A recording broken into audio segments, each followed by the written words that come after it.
Assalamualaikum warahmatullahi wabarakatuh. Bismillahirrahmanirrahim. Rabbis shrahli sadri wa yassirli amri wahlul 'uqdatam min lisani yafqahu qawli. Anak-anakku yang berbahagia, hari ini jumpa lagi dengan Ustadz Zulkan. Pagi ini kita akan belajar tentang muatan pelajaran bahasa Indonesia, ya.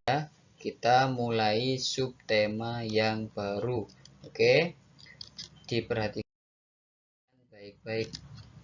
Kali ini kita memasuki subtema yang judulnya manfaat hewan bagi kehidupan manusia. Baik anak-anak, sebelum kita mulai, mari kita membaca basmalah terlebih dahulu. Bismillahirrahmanirrahim. Anak-anakku semuanya,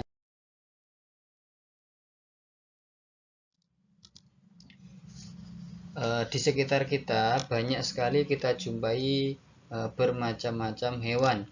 Salah satunya seperti yang ada pada gambar. Ini adalah hewan sapi, ya. Lalu ada juga domba, sering kita lihat. Ada cacing, ada kerbau, ada juga buaya. Hewan-hewan ini memiliki manfaat bagi manusia, ya. Allah menciptakan hewan ini bukan tanpa tujuan, tapi semuanya ada manfaatnya. Apa saja manfaatnya? Bisa dilihat, hewan itu memiliki manfaat bisa sebagai sumber makanan, sumber sandang atau sumber pakaian kita, bisa dijadikan untuk obat-obatan, atau diambil tenaganya, bisa kita buat kerja, ya, hewan itu. Terus bisa juga dibuat untuk bahan membuat kerajinan dan sebagainya. Kali ini supaya lebih jelasnya kita bahas satu per satu. Yang nomor satu, hewan bisa bermanfaat sebagai sumber bahan panganan, ya. Bahwasanya anak manusia itu untuk bertahan hidup, untuk bisa hidup, manusia harus makan, membutuhkan makanan. Makanan itu bisa kita peroleh dari tumbuhan, bisa, atau juga dari hewan. Pada kesempatan ini kita bahas khusus yang hewan saja. Makanan apa yang bisa kita dapat dari hewan? Contohnya adalah daging. Bisa daging ayam, daging sapi, daging kerbau, bisa kita konsumsi, ya, yang menambah gizi kepada tubuh kita. Ada juga yaitu telur, ya. Telur juga bisa kita manfaatkan sebagai sumber makanan. Itu ya nak, ya. Macam-macam, ada daging sapi, ada daging kambing, telur ayam, telur puyuh, banyak sekali makanan itu berasal dari hewan, ya. Makanan itu yang akan menunjang kehidupan kita supaya manusia tetap bisa bertahan hidup. Lalu manfaat yang kedua adalah hewan itu bisa digunakan sebagai penghasil bahan sandang. Sandang itu apa sih, Pak? Sandang itu bisa disebut sebagai pakaian. Jadi hewan di sekitar kita itu bisa kita manfaatkan sebagai pakaian, ya. Nah, biasanya bahan yang terbuat dari hewan ini memiliki nilai jual yang lebih mahal dibandingkan dengan yang berasal dari tumbuhan. Jadi hewan itu ada yang bisa kita manfaatkan kulitnya untuk dijadikan pakaian. Contohnya kayak apa? Lihat, pakaian dari bahan wol ini berasal dari bulu biri-biri atau bulu domba. Jadi domba itu bulu-bulunya itu bisa dijadikan pakaian, namanya pakaian yang dari bahan wol, dan ini harganya sangat mahal. Oke. Ada juga yaitu ulat sutra, ya. Tahu ulat sutra, ya? Ulat sutra itu menghasilkan benang-benang, ya kan, benang-benang yang itu kalau dirangkai menjadi pakaian sutra. pakaian sutra ini sangat mahal harganya ya. Dan yang ketiga, kulit hewan seperti kulit domba sering dijadikan sebagai bahan baku untuk membuat jaket. Nah, jadi dari hewan yang ada di sekitar kita itu, dari hewan yang kita pelihara bisa kita manfaatkan untuk membuat pakaian yang punya nilai jual lebih tinggi. Itu ya. Selanjutnya, manfaat yang ketiga adalah sebagai obat-obatan. Nah, tadi sudah saya ingatkan, Allah itu menciptakan hewan yang ada di dunia ini tidak ada yang sia-sia, semuanya bermanfaat. Salah satunya bisa digunakan untuk obat-obatan. Nah, manusia biasanya ada yang sakit, tidak ketemu obatnya, maka bisa diperoleh dari hewan, ya. Contohnya, beberapa jenis ular sering diambil bisanya. Jadi bisa ular itu bisa kita ambil untuk bahan pengobatan. Nah, contoh yang kedua adalah cacing tanah. Yang cacing tanah ini bagi kita sangat menjijikkan ya.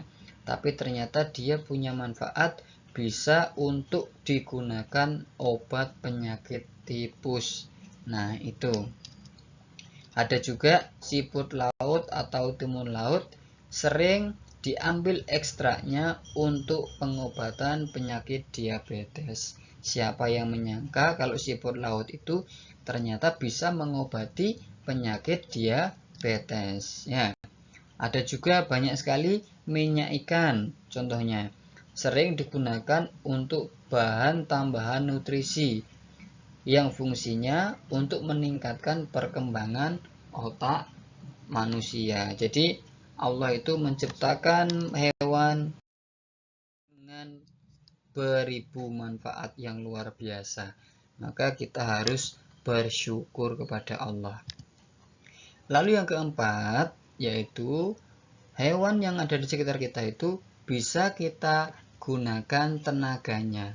Ya, manusia sering memanfaatkan hewan untuk diambil tenaganya.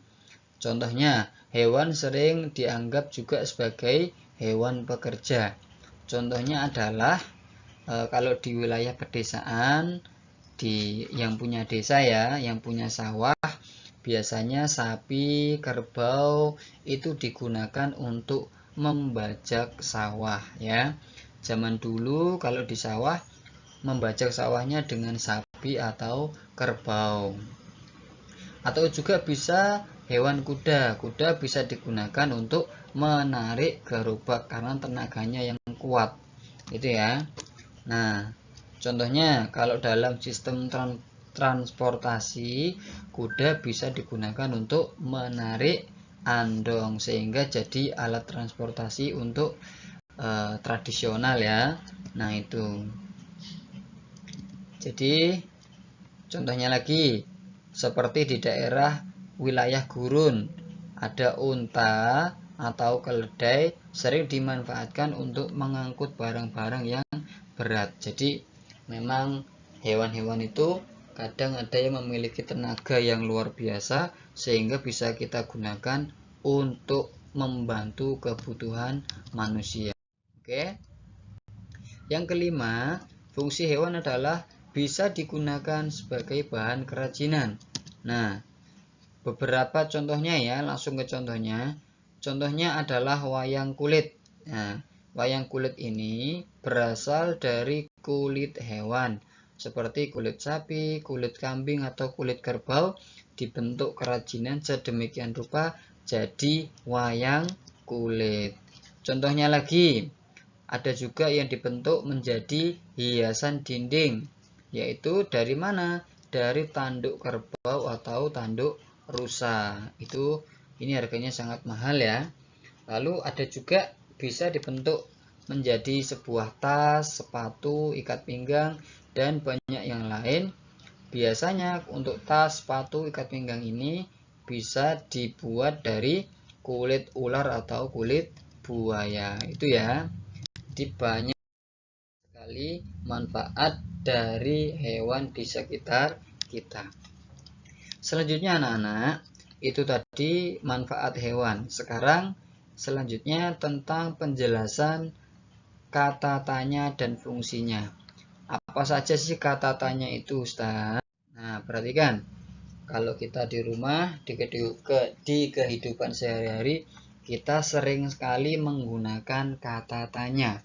Ya, kata tanya itu bisa kata apa, siapa, kapan, di mana, berapa, bagaimana, dan mengapa. Semua kata ini sering kita gunakan sehari-hari. Contohnya, kata apa? Apa yang kamu lakukan tadi pagi? Nah, itu kita sering menggunakannya. Contoh lagi kata siapa? Siapa yang berangkat lebih awal? Nah, itu adalah contoh kalimat tanya.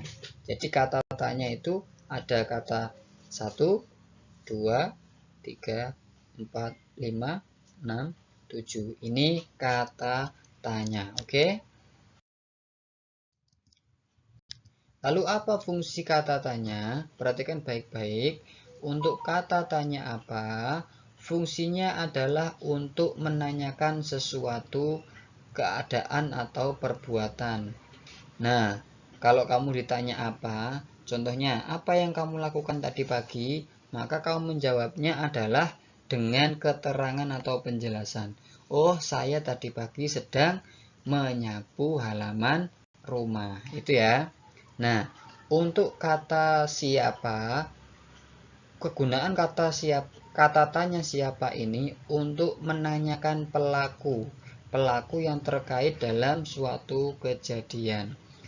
Contohnya, siapa yang tadi menjatuhkan penghapus? Nah, nanti dia jawabannya adalah nama seseorang atau pelaku yang menjatuhkan penghapus. Itu ya. Sementara kata tanya kapan itu fungsinya untuk menanyakan kapan waktunya terjadi sebuah peristiwa. Bisa jadi jam, hari, tanggal, bulan, tahun, ataupun lamanya sebuah kejadian. Jadi berkaitan dengan waktu. Oke. Selanjutnya dari kata tanya di mana, kemana, dan dari mana.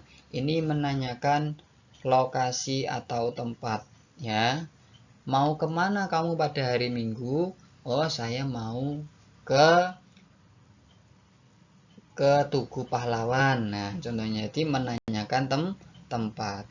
Kalau kata mengapa, kata tanya mengapa, ini fungsinya adalah menanyakan sebab atau sebuah alasan. Oke. Nah,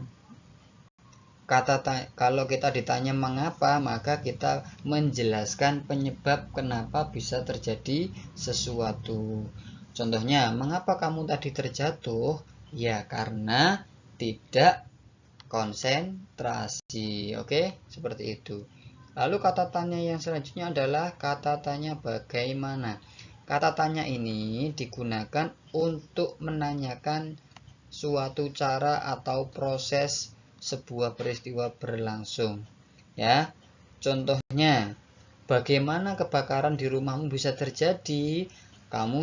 Jadi jawaban dari kata tanya ini adalah kamu jelasin satu persatu.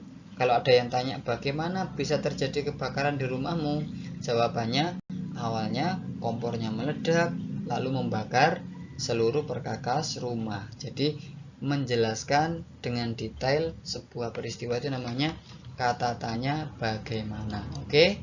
Nah, selanjutnya kata tanya berapa. Kata tanya berapa ini menanyakan banyak jumlah atau satuan. Jawaban dari kata tanya ini, kalau ada yang tanya berapa, maka kita jawab dengan banyaknya jumlah atau satuan yang ditanyakan. Ya, berapa banyak kelinci yang kamu punya? Oh, saya punya 25 ekor kelinci. Nah, itu namanya menanyakan jumlah pakai kata berapa. Paham ya? Ini sudah kamu gunakan setiap hari, pasti kamu bisa untuk mempelajarinya. Selanjutnya adalah tentang mengisi paragraf yang rumpang atau paragraf yang belum lengkap. Paragraf rumpang itu adalah paragraf yang memiliki bagian-bagian kosong. Ya, jadi kamu mengisinya supaya menjadi sebuah kalimat yang lengkap dan benar. Contohnya, kisah musang dan tikus. Di sebuah perkebunan tinggal seekor musang yang cerdik dan tangkas berburu Berburu apa? Berburu tikus.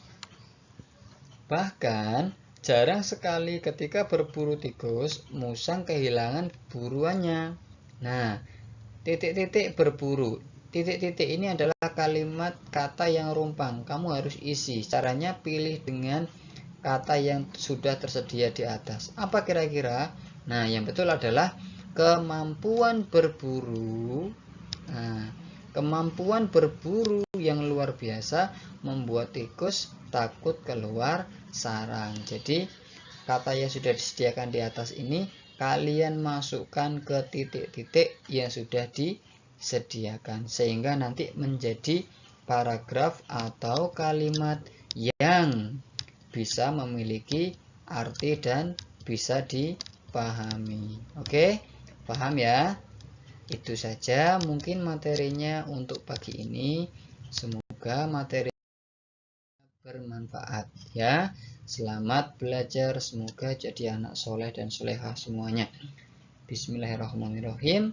Alhamdulillah materinya sudah selesai. Sampai jumpa lagi. Assalamualaikum warahmatullahi wabarakatuh.